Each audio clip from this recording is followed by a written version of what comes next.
forgive me, wheelchair racing, wheelchair basketball, wheelchair boxing. Yeah. So obviously it's a new thing. Like you said, you've got wheelchair basketball, you've got wheelchair rugby, you've got wheelchair racing, but there's no wheelchair boxing. So that's obviously where changing lives come in, and we're trying to make it a thing. We're trying to grow the sport, and we're trying to, like Ben said, we're trying to get participants in. So we're trying to get like a teams almost, and we're just trying to grow the sport, and And you enjoy boxing? I do enjoy. What do you enjoy about boxing? Well, there's a lot to it. Obviously, you've got the mental health aspect to it. You've got the you've got the physical aspect to it. Obviously, the training and being around everybody. And the boys, obviously, they're really good, and everyone's really inclusive, and they help me a lot. And then obviously, you've got a lot of aspects that I enjoy. So Is it different to other gyms like that you've been to? Yeah. So I'm from Southend, and when I go to other gyms, obviously, like I said, we try and. It's not live, so just want to start from mine from Southend. Yeah.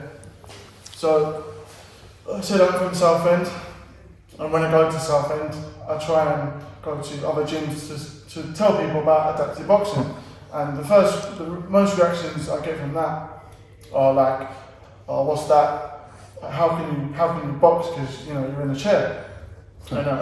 The first thing, that is, isn't it? Yeah. So that's. Yeah. Isn't that a bit like saying to a wheelchair racer in the Olympics, how do you get around a 400 metre track? 100%. Well, I just start 100%. wheeling. But that's the barriers that we've got to break down, isn't it? Yeah. Of like, we've got to break them down, and we've got to change people's mindset. Exactly. I think that's the main goal. And the work you've been doing with young people, getting them into jobs, how's that going? Yeah, it's going really well. We've had a roofing company called Contour Roofing. They've come down and offered apprenticeships to two of our lads. We've had a few of the other lads who we helped get full-time jobs. We're upskilling more of our lads and getting them to train in our gym with us. We've got Callum now, done his PT course, he's going to start PTing with us. We've got a girl who goes past more school, she's going to come start boxing with us.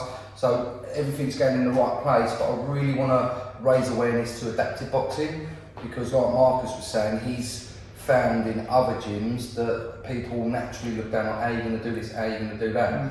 I've spent some time in a wheelchair myself through injury, so I had a little idea. So when we went on the course in Brighton, which is where we all met, after a couple of days in the chair training, it's no different to normal boxing. In fact, it's harder. The chair becomes your legs and the movement's the same. So in boxing you've got your footwork, in adaptive boxing you've got wheel work, the movement's the same.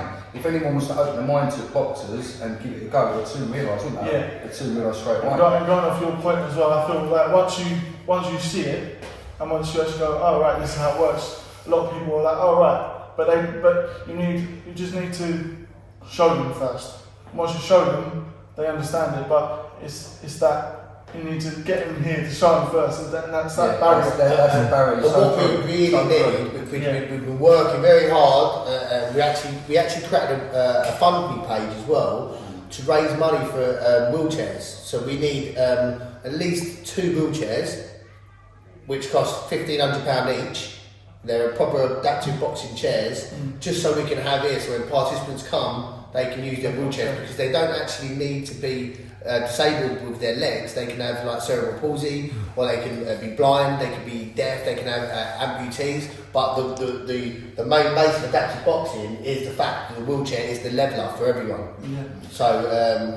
So what do you hope to see if I come back down in a year's time, Marcus? What do you hope to see? So hopefully by then we've got a steady class. A lot of people, hopefully we get 5 or 6 people that come down regularly, and we make it a thing. And because I'm a PT as well, so what I can do is I'll be like kind of the lead coach. 100%. Lead coach, 100%. Kind of, and I'll take the session, and because of obviously I'm in a wheelchair, and I understand it, and because of my life experiences, I'm like, right, this works, this doesn't work, this works, and this doesn't work. And so the idea is not just to build up the adaptive boxing, but build up the PT and adaptive PT as well. So this gym will be used no differently if you're in a chair or not in a chair. It's a gym where you come to train, and then eventually mix them together like we've done those times. It's a good. You should if you're adaptive boxing, you can still train with regular boxers. There's no difference, no barriers. It's the same. So that's the goal.